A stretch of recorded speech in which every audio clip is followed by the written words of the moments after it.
Today's video is about one of the most terrifying serial killers in the history of the United States. Serial killer Jeffrey Dahmer, who killed 17 men and boys for approximately 13 years. He didn't stop at just killing. Most of his victims were strangled and their bodies were sexually violated. He would then dismember their bodies, skin them, and keep their skeletal remains or part of them to consume later. Sometimes, he would also drill holes into the skulls of his still living victims. He began committing his crimes at an early age and suffered from what is known as paraphilia disorder. This serial killer was the eldest son of his father Lionel Dahmer and his mother Joyce Dahmer. He was born in Wisconsin in 1960. He had one younger brother named David. Jeffrey was a normal child, but he suffered from a lack of attention from his mother and showed no signs of brilliance or intelligence during his studies. His family experienced several domestic problems, which later led to their separation. His mother took custody of David and left Jeffrey to be taken care of by his father and stepmother. The separation of his parents negatively affected him, and he became an alcoholic at an early age. He was known for isolating himself from his peers and now forming close friendships with people of both sexes throughout his school years. He showed no interest in women from a young age and claimed to be homosexual. Jeffrey's strange behavior began at the age of 14. He constantly thought about killing, became addicted to alcohol, dropped out of college in his second year, and was forcibly enlisted and sent to Germany in December 1987. After learning more about his upbringing, let's talk about his crimes and victims. His first crime was committed at the age of 18, immediately after graduating from high school in 1978. His first victim was Stephen Hicks, a 19-year-old who was trying to find a ride to a party. Jeffrey was attracted to him and tried to seduce him for sexual activity. He lured him to his house and then killed him by beating and strangling him. Jeffrey later dismembered his body, analyzed the remains, crushed the bones, and scattered them in the backyard of his childhood home. His second crime was committed in November 1987. He met his second victim, Stephen Twomey, who was 25 years old at a gay bar.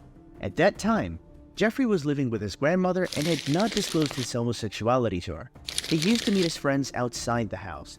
He was obsessed with drugging his victims and sexually assaulting them while they were unconscious. He attempted to drug Stephen while they were staying in a hotel, but he accidentally drank from the same glass as Stephen. This caused him to have no memory of how the murder was committed, but he remembered how he disposed of the body later. No remains of Stephen's body were found. In 1988, he committed two murders. The first was when he met James Dockstader, a 14-year-old, at a bus stop outside a gay bar in Wisconsin.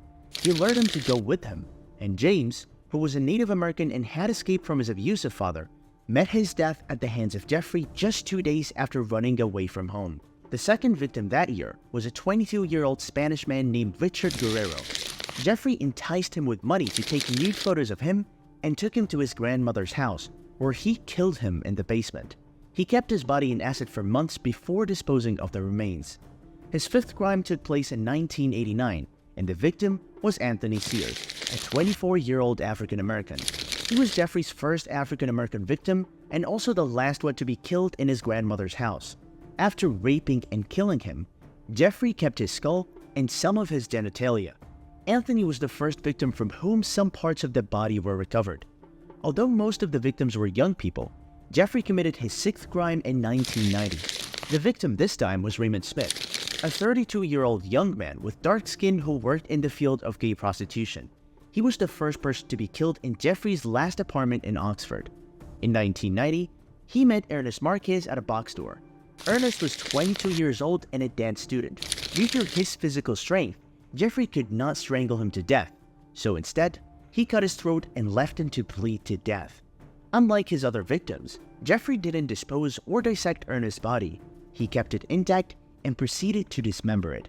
Ernest's body was the first one Jeffrey used for cannibalism. He consumed Ernest's heart and other parts of his body. After his last crime, he didn't wait long.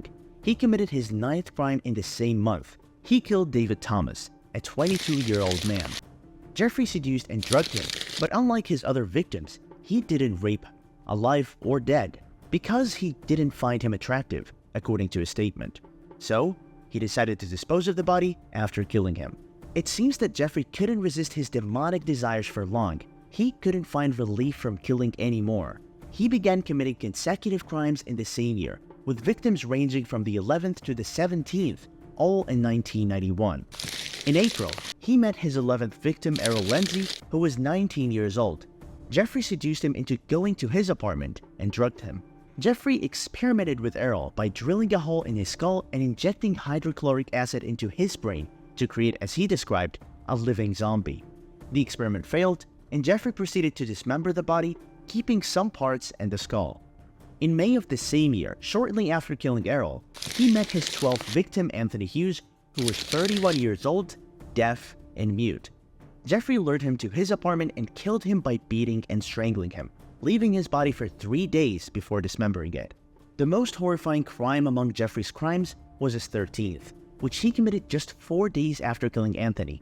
The victim was a 14-year-old boy named Conrad, an immigrant from Laos. Jeffrey had previously been convicted of molesting Conrad's older brother and spent a year in prison. In this crime, Jeffrey drugged Conrad and injected hydrochloric acid into his head, leaving to get some beer. The surprise came when the child woke up and left Jeffrey's apartment, only to collapse in front of the building unconscious. 3 women find him and try to save him, and they called the police, who arrived. When Jeffrey returned and found the woman and the police with the unconscious Conrad, he claimed that the boy was not a minor and that he was 18 years old, his lover who lived with him. Under the shock of the women, the police allowed Jeffrey to take the child and bring him back to his apartment to dismember him later.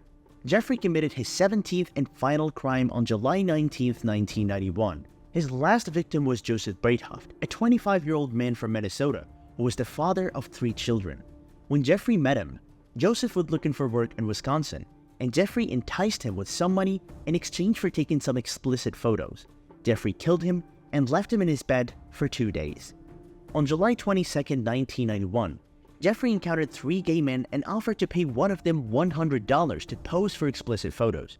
One of them, named Tracy Edwards, agreed. However, upon entering Jeffrey's apartment, Tracy noticed bloodstains and an unbearable stench emanating from the place, making him feel uncomfortable. He requested to leave, but Jeffrey didn't allow him to do so and handcuffed one of his friends. Feeling endangered, Tracy decided to play along with Jeffrey, convincing him that he would stay with him for the night and allowing him to take semi-nude photos. Afterwards, Tracy attacked Jeffrey and managed to escape from the apartment. After his escape, Tracy encountered the police patrol and informed them about what had happened, including Jeffrey's attempt to kill him. They accompanied him back to the apartment where the incident occurred and were met with the smell of death and scattered blood. After a brief search, the officers discovered photographs of dismembered bodies and pictures of Jeffrey in various stages of dismemberment, leading to his arrest. Jeffrey confessed to all of his crimes and provided information about the remains of his victims. He explained how he committed the crimes and expressed that he deserved the death penalty, but Wisconsin did not have capital punishment. Jeffrey's trial began in January 1992, where he was held in a bulletproof glass cage. He was sentenced to life imprisonment for the 15 first-degree murders, which amounted to over 900 years in prison. Jeffrey served his sentence at the Columbia Correctional Institution. However, on November 28, 1994, his fellow inmate Christopher Scarver bludgeoned him to death with an iron bar. Jeffrey was taken to the hospital, but died from his injuries. Scarver informed authorities that Jeffrey did not scream or show any concern during his fatal beating, claiming that God instructed him to do it and that he had no remorse for killing him. According to Jeffrey's will, his body was cremated and he requested that no grave or memorial be erected for him.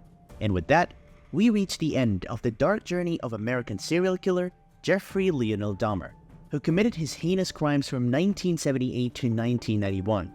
We hope you enjoyed the video, and remember to subscribe to the channel, like the video, and activate the notifications bell to receive updates on new content.